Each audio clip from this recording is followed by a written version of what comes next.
एक दृश्य आणि साकार, एक अदृश्य आणि निराकार, असं दोन जग आहे. जसं आपण म्हणतो की सरड्याची धाव कुंपणापर्यंत, कुंपणाच्या बाहेर सरड्याला धावता येत नाही, तसं विज्ञानाची जी धाव आहे ती भौतिक अस्तित्वापर्यंत आहे. जेव्हा आपण अधिकार गाजवतो मित्रांनो, तेव्हा एकत्व साधणं फार गरजेचं आहे. जोपर्यंत तुम्ही जबाबदारी घेत नाही तोपर्यंत तुम्हाला अधिकार गाजवण्याचा हक्क नाही. तसं या प्रकृतीचा जर तुम्हाला स्वाद घ्यायचा असेल, प्रकृतीच्या शक्तीचा तुम्हाला जर अनुभव घ्यायचा असेल, तर तुम्हाला काय करावं लागेल? तिच्याशी एकत्व साधावं लागेल. आणि हे प्रकृतीशी एकत्व साधणं, या अस्तित्वाशी एकत्व साधणं म्हणजे योग आहे. सब सृष्टि का मालिक एक है. अगर सब सृष्टि का मालिक एक है तो हम हमारे जीवन को अलग अलग कैसे कर सकते? आपण मनमोकळेपणाने आपला आनंद, आपलं म्हणजे सुख आपण ज्यावेळेस जाहीर करतो, तेवढ्याच मनमोकळेपणाने आम्हाला आमच्या वेदना आणि दुःखसुद्धा मनमोकळेपणाने जाहीर करता आलं पाहिजे. ह्या दोन्ही गोष्टी पण महत्त्वाच्या आहे. म्हणून खरोखर जर जीवनामध्ये तुम्हाला जर आनंदी व्हायचं असेल ना, तर जिथं जाल, जिथं राहाल, त्याच्याशी एकरूप व्हायला शिका.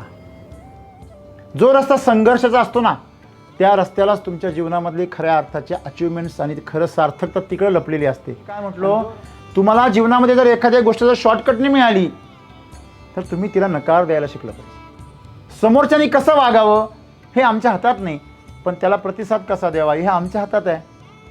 आज जे आमचं जीवन आहे त्या जीवनामध्ये उन्नती साधायची, आनंद प्राप्त करायचा, की दुःखाला कवटाळून, वेदनांना कवटाळून हे जीवन आणखीन अधोगतीकडे न्यायचं, हे तुम्हाला स्वतःला ठरवायचं आहे.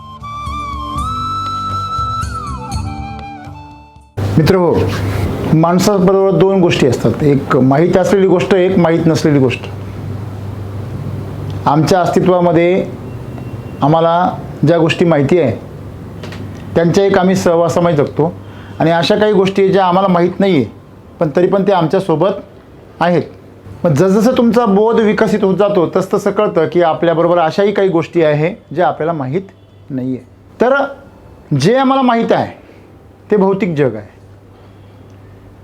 कारण ते आम्ही स्पर्श करू शकतो, पाहू शकतो, त्याला अनुभवू शकतो. ज्ञानेंद्रियाच्या माध्यमातून आम्ही त्यांच्यासोबत संपर्क साधू शकतो. परंतु असं एक जग आहे जे ज्ञानेंद्रियांच्या आकलनाच्या पलीकडे आहे.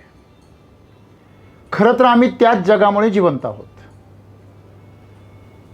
जसं मी नेहमी उदाहरण सांगतो की आम्हाला प्रकाश दिसतो बल्बमधून बाहेर येणारा, आम्हाला फॅन दिसतो त्याच्यामधून बाहेर येणारी हवा दिसते, ती अनुभवायला येते.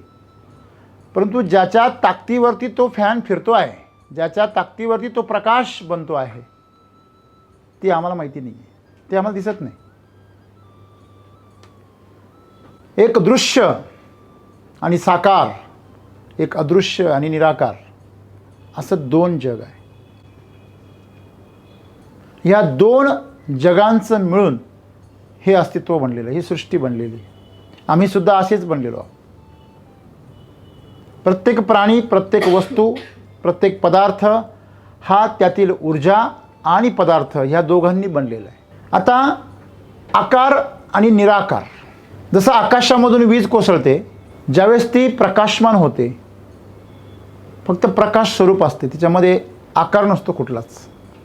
पण जेव्हा ती एखाद्या गोळ्याच्या स्वरूपामध्ये बाहेर पडते, त्याला आम्ही प्लाझ्मा म्हणतो, लाव्हारस म्हणतो, त्या स्वरूपामध्ये जेव्हा ती कन्व्हर्ट होते, आगीच्या गोळ्यामध्ये जेव्हा ती आपल्याला दिसते, तेव्हा ती निराकार रूपामधून साकार रूपामध्ये आलेली असते. म्हणजे आमचं जे अस्तित्व आहे हे दृश्य आणि अदृश्य, आकार आणि निराकार अशा दोन्ही गोष्टींपासून बनलेलं आहे. पण आम्हाला अर्धच माहिती आहे. जसं आपण म्हणतो की सरड्याची धाव कुंपणापर्यंत, कुंपणाच्या बाहेर सरड्याला धावता येत नाही, तसं विज्ञानाची जी धाव आहे ती भौतिक अस्तित्वापर्यंत आहे. विज्ञान त्याच्या पलीकडे तुम्हाला त्याचा अनुभूती करून देऊ शकत नाही, त्याचा दाखला देऊ शकत नाही. परंतु दुर्दैवाने आज आम्ही एवढे भौतिकवादी होत चाललेलो आहोत की आमचा जीवनाचा जो स्रोत आहे तोच आम्ही विसरून गेलेलो आहोत. संवेदना, जाणीव या ज्या गोष्टी आहे ह्या फक्त पुस्तकापुरत्या आता शिल्लक राहिलेल्या आहे. प्रेम पुस्तकापुरतं शिल्लक राहिलेलं आहे. आपण लहान मुलांना क रे कपाचा शिकवावा, ग रे गवताचा शिकवावा आणि कप आणि गवत घेऊनच त्यांनी आयुष्यभर फिरत राहावं, अशा प्रकारची आमची परिस्थिती आहे. तुम्हाला क रे कपाचा कप समजण्यासाठी नाही तर क समजण्यासाठी. क हे निराकार आहे आणि त्याला आकाराने त्याने मी मदत दिली की अरे कप कप कप जो शब्द आहे ना, त्या कपामध्ये जो पहिला जो ध्वनी आहे तो क आहे. मग त्या ध्वनीला आम्ही एक आकार दिला, एक चिन्ह दिलं, कारण आम्हाला चिन्हाशिवाय समजत नाही म्हणून त्याला आम्ही चिन्ह दिलं. पूर्वीच्या काळी लोक व्यवहार करायचे तेव्हा त्यांच्याकडे चलन नव्हतं, तेव्हा ते वस्तूंची देवाणघेवाण करायची. शिंपी कपडे शिवून द्यायचा, शेतकरी त्याला धान्य द्यायचा, कुंभार मडके घालून द्यायचा, चांभार त्याला चपला द्यायचा. म्हणजे सोनार सोनं द्यायचा, त्याच्या बदल्यामध्ये शेतकऱ्याकडून धान्य घ्यायचा. ज्याला ज्याची गरज पडेल त्याच्याप्रमाणे ते एकमेकांमध्ये वस्तूंची आदलाबदल करायचे. आणि त्यावेळेस साठवणुकीला कोणता पर्याय नव्हता. फार तर सोनं नाणं दागदागिने साठवले जायचे. नंतर चलन निर्माण झालं आणि सुरुवातीला चलन हे चांदी सोने अशा प्रकारच्या मौल्यवान धातूंपासून बनलेलं असायचं. स्वतः त्या धातूला, त्या नाण्याला किंमत असायची. आता त्याच्यावरती आकडे छापलेले असतात, त्या आकड्यांना किंमत असते. कारण लोक एवढे हुशार झाले की ते नाणे विकून पैसे गोळा करायला लागले. त्यांना कळलं का अरे नाण्याची किंमत जी आहे धातूची ती जास्त आहे नाण्यापेक्षा. मग हलक्या प्रकारचा धातू वापरून त्याच्यावर आकडे टाकण्याची वेळ आली. आज तर कागदाच्या नोटा आल्या. म्हणजे आता फक्त मान्यतेला किंमत आहे, आता त्या पदार्थाला, त्या वस्तूला सुद्धा किंमत नाही आहे. तसं आजकाल माणसांना काही किंमत नाही आहे. त्याच्यावर कितीचा आकडा छापलेला आहे त्याच्यावर किंमत आहे. तुमचं नेचर काय आहे, तुमचं कॅरेक्टर काय आहे, यापेक्षा तुमच्या कपाळावरती किती लाखाचा टॅग छापलेला आहे त्याच्यावर तुम्हाला रिस्पेक्ट आहे. तुमच्यामधला माणूस कसा आहे ह्यापेक्षा तुमच्या इथं बॅच कोणता आहे, कोणतं पद छापलेलं आहे ह्याला किंमत आहे. मग माणसाची किंमत कमी होऊन गेली, शून्य होऊन गेली. तुझ्याकडं काय आहे, पूर्वी तुझ्याकडं काय यापेक्षा तू कसा आहेस, तुझ्याकडं कर्तृत्व काय आहे याला किंमत होती. आणि म्हणून हे सगळं जे विस्कटलेलं जे जीवन आहे ते कुठेतरी पूर्वपदावर यावं याकरता आज आम्हाला सद्गुरू सांगताय की योग म्हणजे एकत्व. तुमच्या जाणीवेमध्ये तुम्ही या अस्तित्वासोबत एकरूप झालेले आहात. आता हे अस्तित्व म्हणजे काय हो? हे अस्तित्व म्हणजे सर्व प्रकारचे चर आणि अचर, म्हणजे जिवंत प्राणी आणि निर्जीव पदार्थ या सर्वांसोबत आम्ही एकरूप ज्यावेळेस होतो जाणीवेमध्ये, मान्यतेमध्ये नाही. जाणीव म्हणजे काय? तुम्हाला जेव्हा अर्जंट बाथरूमला जायचं असतं, तुम्ही तिथे गेल्यावर पहिले सार्वजनिक ठिकाणी काय पाहता?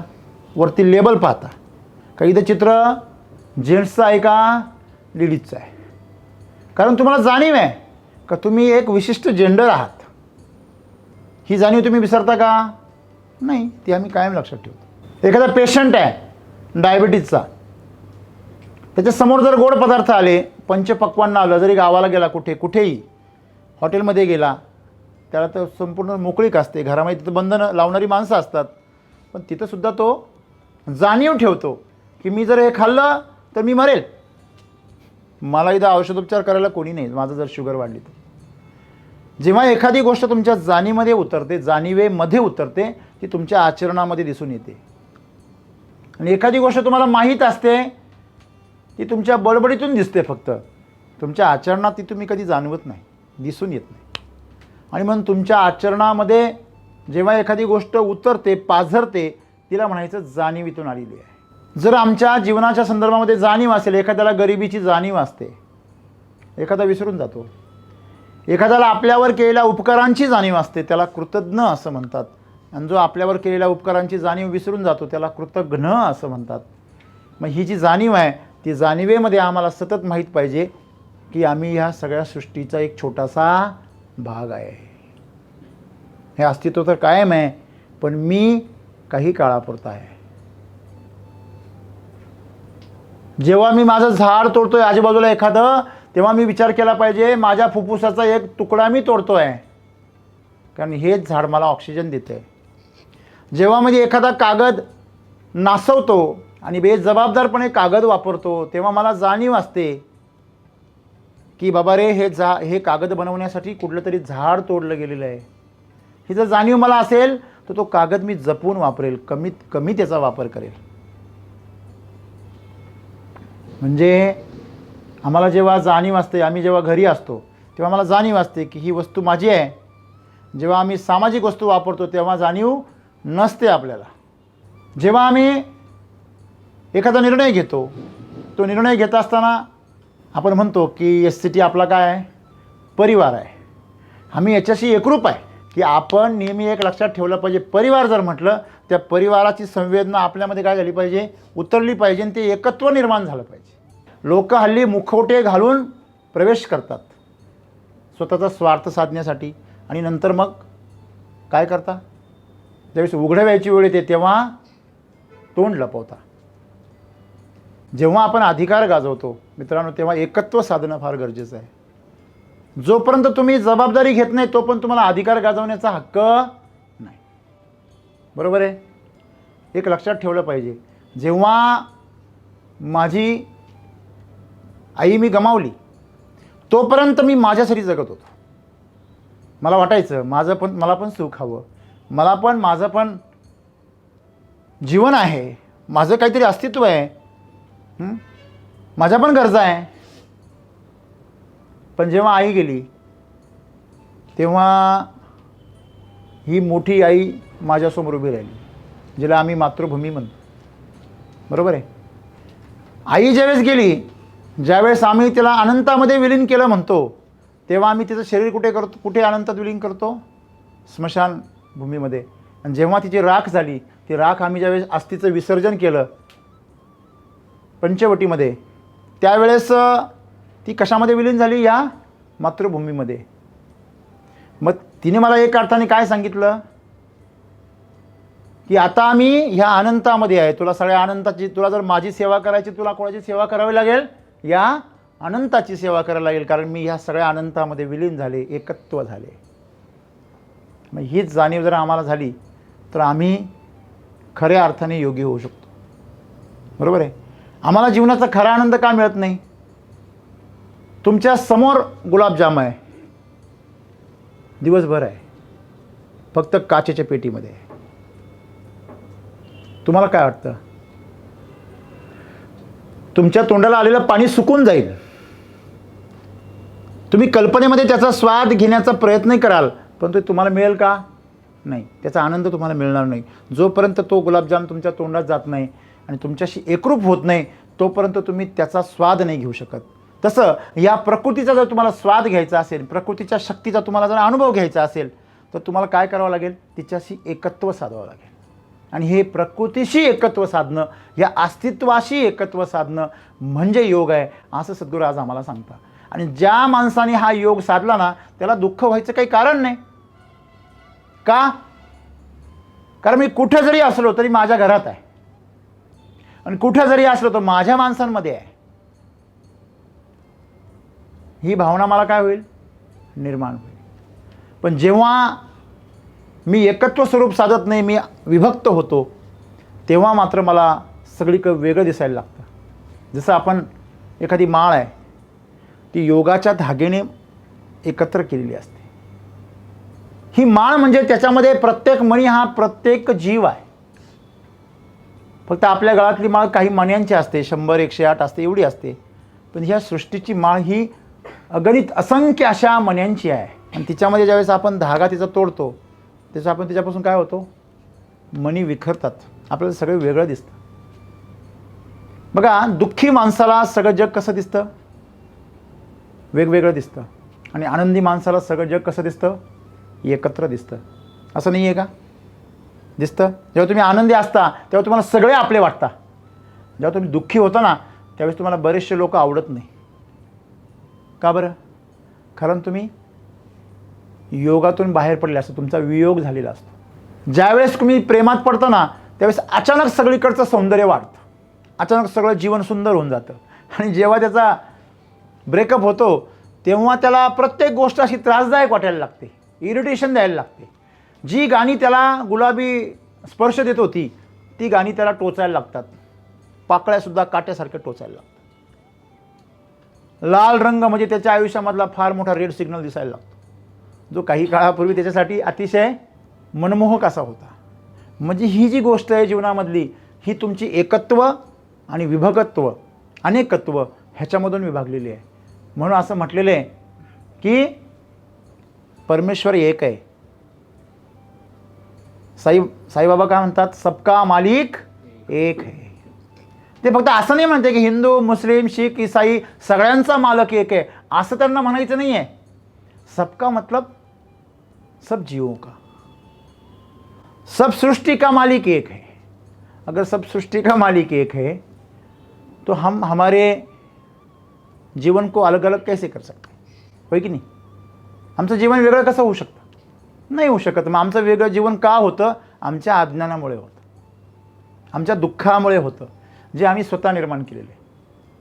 बरोबर आहे? एक लक्षात ठेवलं पाहिजे, जेवढ्या आपण मनमोकळेपणाने आपला आनंद, आपलं म्हणजे सुख आपण ज्यावेळेस जाहीर करतो, तेवढ्याच मनमोकळेपणाने आम्हाला आमच्या वेदना आणि दुःखसुद्धा मनमोकळेपणाने जाहीर करता आलं पाहिजे. ह्या दोन्ही गोष्टी पण महत्त्वाच्या आहे. आणि ते जर तुम्हाला करता येत नसेल तर तुमची कुठेतरी कुंठित होऊन जाणार तुम्ही. आणि कुंठित होऊ नये म्हणून योग आहे. योग म्हणजे काय? सबके लिए खुला है मंदिर यह हमारा. सर्वांसाठी हे हृदयाचा दरवाजा उघडा आहे, इथे कुठला भेदभाव नाही आहे. बरोबर आहे? आणि म्हणून खरोखर जर जीवनामध्ये तुम्हाला जर आनंदी व्हायचं असेल ना, तर जिथं जाल, जिथं राहाल, त्याच्याशी एकरूप व्हायला शिका. त्याला आपलंसं करा. मला इथं करमत नाही की नाही, माझं इथं कोणी नाही, या अज्ञानाच्या गोष्टी आहे. आणि म्हणून हे माझं, हे तुझं, हे जे विभाजन आहे, हे विभाजन माणसाला तोडतं आतून. जेव्हा सगळे आपले असतात तेव्हा भेदभाव करण्याची काही गरज पडत नाही. मग आज जीवनामध्ये तुमच्या, माझ्या सगळ्यांच्या जीवनामध्ये आपण जर अभ्यास केला तर आमच्याकडे एक अभ्यास आहे, काय? हे माझं आणि हे तुझं. आणि जे माझं आहे ते मी असं घट्ट आवळून धरलेलं आहे, आणि जे तुझं आहे ते असं मोकळं झिंटतं आहे. असं नाही आहे का? असंच आहे. आणि म्हणून हे जे माझं आहे, मी धरून ठेवलं आहे, हे जेव्हा सटकायला लागतं हातातून तेव्हा जास्त त्रास होतो. बरोबर आहे? पण ते आपल्या हातात आहे का? तुमच्या हातात आहे? कोणाच्याच हातात नाही आहे. तुमच्याकडं जे आहे आज ते तुमच्याकडे उद्या राहीलच याची कुठली खात्री नाही. आणि जरी राहिलं ते तुमच्याशी कनेक्ट राहील असं काही नाही. जे तुम्हाला आज सुखाचं वाटतंय ते तुम्हाला काही क्षणानंतर दुःख पण देऊ शकतं. बरोबर आहे? आणि जे आज दुःखाचं वाटतंय ते तुम्हाला काही क्षणानंतर सुखाचं वाटू शकतं. हे ज्याच्या त्याच्या कल्पना आहे. आणि खरं तर ज्या गोष्टी वेदना देतात ना, त्याच गोष्टी जीवनामध्ये तुम्हाला घडवतात आणि तुमच्यासाठी आनंदाचे दरवाजे तयार करतात. आणि नेमकी माणसं ज्या गोष्टी आवडत नाही किंवा वेदना देतात पण त्या गरजेच्या आहे अशा गोष्टींकडे ज्यावेळेस माणसं दुर्लक्ष करतात, त्यांना टाळायला लागतात, ते खऱ्या अर्थाने आपलं जीवन टाळत असतात. जीवनामध्ये असलेल्या अनेक संधी टाळत असतात. जो रस्ता संघर्षाचा असतो ना, त्या रस्त्यालाच तुमच्या जीवनामधले खऱ्या अर्थाचे अचिव्हमेंट्स आणि खरं सार्थकता तिकडे लपलेली असते. आणि जो रस्ता राजमार्ग वाटतो तुम्हाला, समृद्धी मार्ग वाटतो, तो तुम्हाला आजूबाजूच्या परिसरापासून तोडून टाकतो. जीवनाचा आनंद घ्यायचा आहे ना, तर तुम्हाला राजमार्गाची गरज नाही आहे, तुम्हाला तुमच्या स्वतःच्या मार्गाची गरज आहे. तुम्ही जर जीवनाचा रस्ता जर राजमार्गाने कापायला लागलात ना, तर तुम्ही शेवटी पोहोचाल तिथे, पण कशाला पोहोचलो काही कळणार नाही. एवढ्या लवकर कशाला आलो? समजा तुमचा मृत्यू 50 वर्षांनी होणार आहे आणि 50 वर्षात तुम्ही जे काही सुख भोगणार आहे ते सुख तुम्हाला लगेच भोगायला मिळाले 1 वर्षामध्ये, तुम्हाला आजच 50 वर्षासारखं झाल्यासारखं वाटेल. काय करायचं त्या जीवनाचं? म्हणून उलट जर जीवनामध्ये काही जर तुम्हाला जर आयतं मिळत असेल, प्रयत्न न करता जर मिळत असेल तर ते टाळा. आणि जे संघर्षातून मिळतं तेच तुम्ही चोखाळलं पाहिजे. तुम्हाला जर परीक्षेचा अभ्यास न करता जर सर्टिफिकेट मिळालं 10वीचं 12वीचं डिग्रीचं, तर तुम्हाला काय नुकसान आहे तुमचं सांगा बरं मला, कोण सांगतं? समजा तुम्हाला काही सांगितलं की चला तुमचं फार म्हणजे वशिलेबाजी आहे, तुमच्याकडं पैसा आहे, तुम्ही देऊन डायरेक्ट सर्टिफिकेट मिळवलं. मी DEDला असताना 77% असलेली एक मुलगी आमच्याबरोबर लेट जॉईन झाली. जेव्हा ती आमच्याबरोबर जॉईन झाली तर तिच्याकडं पाहून मला तर कधी वाटलंच नाही का ही 77%ला असेल भाऊ कधी, कारण कधी वर्गामध्ये ती कधी बोललीच नाही कधी कोणाशी, एकदम शांत असायची. म्हटलं तर हुशार आहे, शांतही असेल. 3 महिने गेले, 2-3 महिने गेले, 6 महिने गेले, वर्ष गेलं, परीक्षा झाली. जेव्हा निकाल लागला तेव्हा आम्हाला कळलं का तिचा निकाल राखून ठेवला आहे. नंतर समजलं तिचा निकाल राखून यासाठी ठेवला की ती सर्व विषयामध्ये नापास होती. म्हणजे तिचे 10वीचे मार्क जे होते ते काय होते हे तुम्हाला कळायला पाहिजे कसे होते लक्षामध्ये. आणि म्हणून तुम्हाला मी काय म्हटलो, तुम्हाला जीवनामध्ये जर एखाद्या गोष्ट जर शॉर्टकटने मिळाली तर तुम्ही तिला नकार द्यायला शिकलं पाहिजे. कारण तुम्ही ह्या अस्तित्वाच्या एकत्वाशी एकरूप नाही आहे. तुम्ही एक वेगळा शॉर्टकट निवडलेला आहे जो ह्या प्रकृतीसोबत जोडलेला नाही आहे. ज्या प्रकृतीसोबत तुम्हाला तो तोडतो असा तुम्ही शॉर्टकट निवडलेला आहे. आणि ज्यावेळेस तुम्ही असा शॉर्टकट निवडता, प्रकृती म्हणते की तुम्ही ज्या संघर्षाने मी तुम्हाला दिलेला आहे त्या संघर्षातून तुम्ही गेलं पाहिजे, तेव्हा तुम्ही मजबूत व्हाल. जेव्हा सुरवंट फुलपाखरू ज्याला आम्ही म्हणतो ते जेव्हा त्याच्या कोशातून बाहेर येतं ना, तुम्ही बघा व्हिडिओ, तडफडतं ते, एवढं तडफडतं का तुम्हाला त्याची कीव येईल बघून. आणि तुमच्यासारखा एखादा दयाळू माणूस गेला आणि त्याला त्या कोशातून बाहेर काढायला मदत केली तर तुम्ही त्याच्या मृत्यूला कारणीभूत ठराल. पण त्याला जर तो संघर्ष करण्याची जर संधी मिळाली तो त्याच्या पंखांमध्ये बळ आणतो तो संघर्ष, आणि बाहेर आल्याबरोबर तो स्वतः आकाशामध्ये हवेमध्ये भरारी घेऊ शकतो आणि स्वतःचं जीवन आरामशीर जगू शकतो, भक्ष्य शोधू शकतो, निवारा शोधू शकतो. तर मित्रांनो, जीवन असंच आहे. स्वतःचे पंख मजबूत करण्यासाठी तुम्हाला संघर्ष दिलेला आहे. संघर्ष तुमचं हनन करण्यासाठी, तुम्हाला नाउमेद करण्यासाठी नाही केलेला. हा संघर्ष जो आहे या प्रकृतीचा एक भाग आहे. आणि म्हणून आम्ही जर या अस्तित्वाचा जर स्वीकार केला आणि त्याच्याशी जर एकरूप झालो, प्रत्येकाशी समोरच्याने कसं वागावं हे आमच्या हातात नाही, पण त्याला प्रतिसाद कसा द्यावा हे आमच्या हातात आहे. आणि मग असा प्रतिसाद जर आम्ही देऊ शकलो सकारात्मक, आणि सर्वांशी आम्ही एकरूप होऊ शकलो आणि ती जाणीव जर आतमध्ये कायम ठेवली तर मला वाटतं खऱ्या अर्थाने आपण योग साधू शकतो.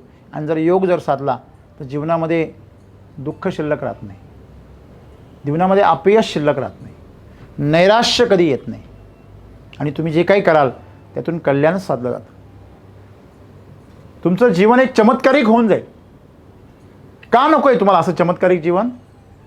कारण तुमचं मन तुम्हाला तसं होऊ देत नाही, तुमचा अहंकार तुम्हाला तसं करू देत नाही. आणि मग तुमचं मन जे आहे, तुमचा अहंकार जो आहे, तुमचं अज्ञान जे आहे, आळस आहे, हा तुम्हाला सतत त्या उन्नतीपासून, विकासापासून, प्रगतीपासून, सार्थकतेपासून तुम्हाला अडवत असतो. मग तुम्ही ठरवायचं आहे, हे तुमच्यावर सोपवलं प्रकृतीने की तुम्ही कुठला मार्ग घ्यायचा आहे.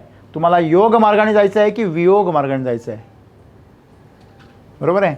अधोगती माणसाला नेहमी ओढत असते पाठीमागे. मग तुम्ही त्याला ओढू द्यायचं की तुम्ही तुमची शक्ती वापरून त्या अधोगतीतून बाहेर यायचं. हे प्रकृतीने सर्वस्वी कोणावर सोपवलेलं आहे? मनुष्यावर सोपवलेलं आहे. तुला पशु व्हायचं आहे पाशामध्ये अडकून की तुम्हाला देवत्वाला प्राप्त व्हायचं आहे मुक्ती प्राप्त करून, हे सर्वस्वी मनुष्यावर सोपवलेलं आहे. आणि म्हणून आज जे आमचं जीवन आहे त्या जीवनामध्ये उन्नती साधायची, आनंद प्राप्त करायचा, की दुःखाला कवटाळून, वेदनांना कवटाळून हे जीवन आणखीन अधोगतीकडे न्यायचं, हे तुम्हाला स्वतःला ठरवायचं आहे. आणि म्हणून खऱ्या अर्थाने आम्ही कुठे जरी असलो, एकटे असलो तरी आनंदी आहे, आणि सगळे असले तरी आनंदी आहे. मी जंगलात असलो तरी आनंदी आहे, मी वाळवंटात असलो तरी आनंदी आहे, मी सुखात असलो तरी आनंदी आहे, मी दुःखात असलो तरी आनंदी आहे. माझ्यासाठी सुख दुःख नाही आहे. हे जगाला वाटतं मी दुःखात आहे, जगाला वाटतं मी सुखात आहे, पण मी स्थिर आहे. अशा प्रकारे एक संतुलित भावना तुमच्यामध्ये जेव्हा निर्माण होईल तेव्हा खऱ्या अर्थाने योग साधला जाईल. आणि जेव्हा योग साधला जाईल तुम्हाला जीवनाचा खरा आनंद मिळाल्याशिवाय राहणार नाही. धन्यवाद.